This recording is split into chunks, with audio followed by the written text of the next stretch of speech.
Chapter 2, New Kings and Kingdoms.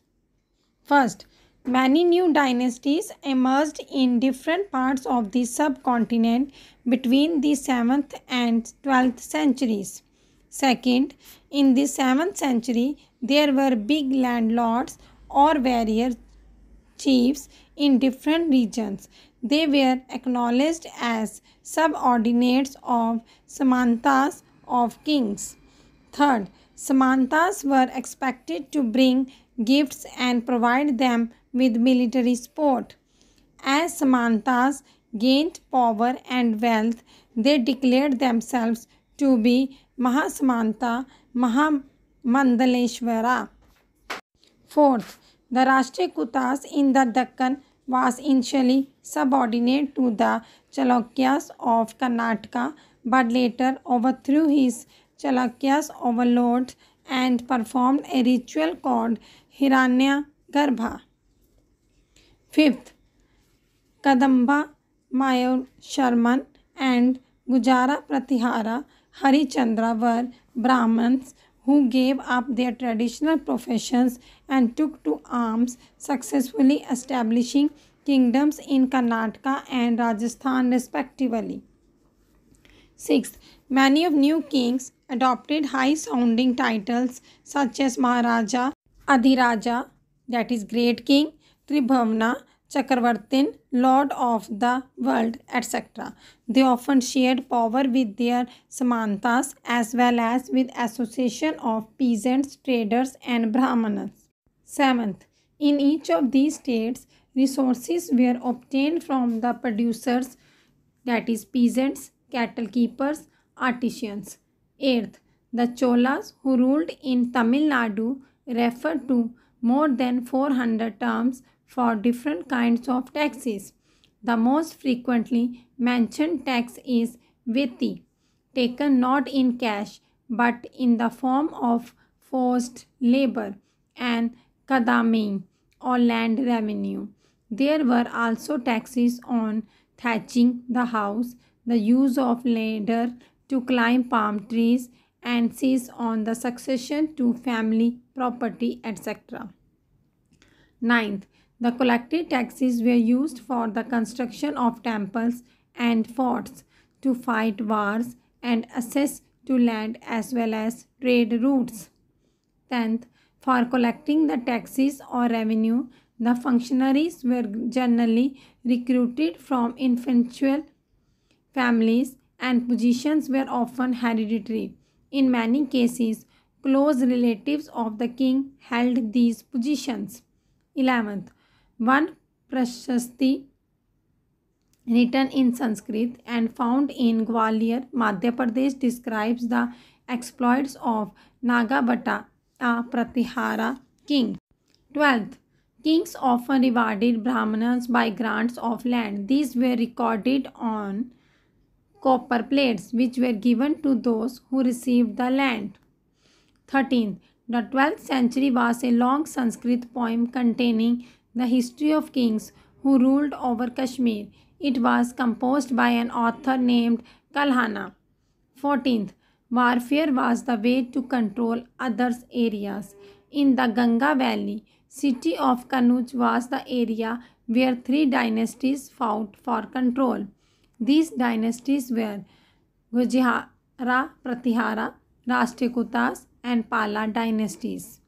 Historians often describe it as the tripartite struggle. 15th, others who were engaged in warfare included the Chahmanas, known as Chauhans, ruled over the region around Delhi and Ajmer. They attempted to expand their control to the west and the east, where they were opposed by the Chalukyas of Gujarat and the Gahadwalas of western Uttar Pradesh. The best known Chauhan ruler was Prithvi Raja III, who defeated an Afghan ruler named Sultan Muhammad Ghori in 1191. But next year, in 1192, he was defeated by Gauri. 16th, rulers also tried to demonstrate their power and resources by building large temples. So, when they attacked, they often chose to target temples which were sometimes extremely rich.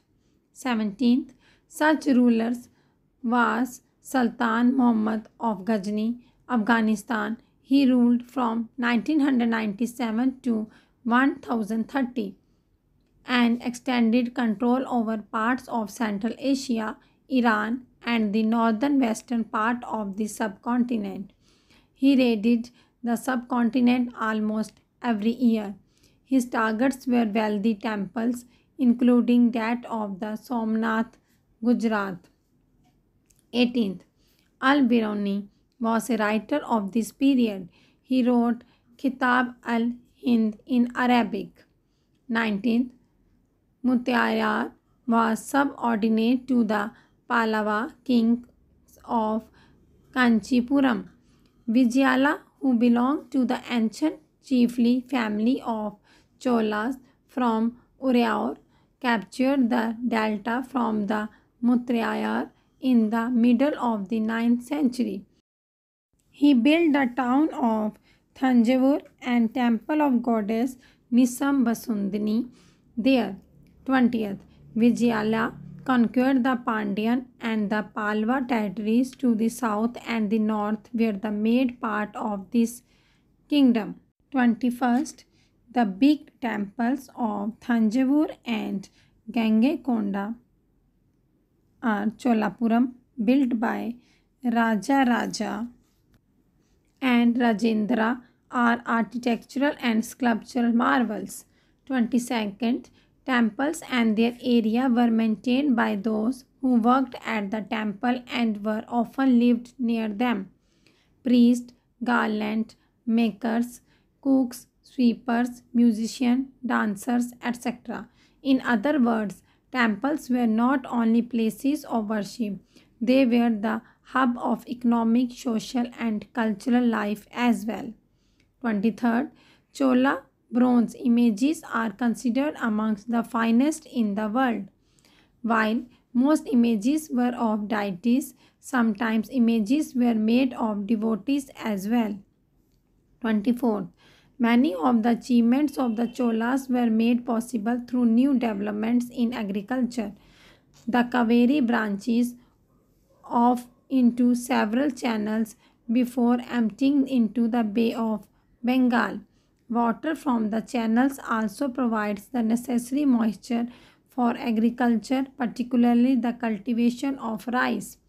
25th, inscriptions received from Tamil Nadu provide the details of various sabha such as irrigation work, gardens, temples, etc. with a certain criterion of eligibility. 26th, in China, an empire was established under the Tang dynasty, which remained in power for about 300 years. Its capital was Xi'an, one of the largest cities in the world visited by Turks, Iranians, Indians, Japanese, and Koreans. Important terms. Samanta, the subordinates of the kings. Temple, place of worship where idols are kept at Garbhagara. Nadu, groups of villages formed larger units called Nadu. Sabha, the assembly. Sultan, an Arabic term meaning ruler. Important time periods. 1985, Rajaraja I became a great Chola ruler. 1168 to 1192, Prithvi Raja III ruled over the region around Delhi. 1191, Prithvi Raja III defeated Muhammad Ghori. 1192, Muhammad Ghori defeated Prithvi Raj III. Thanks for watching.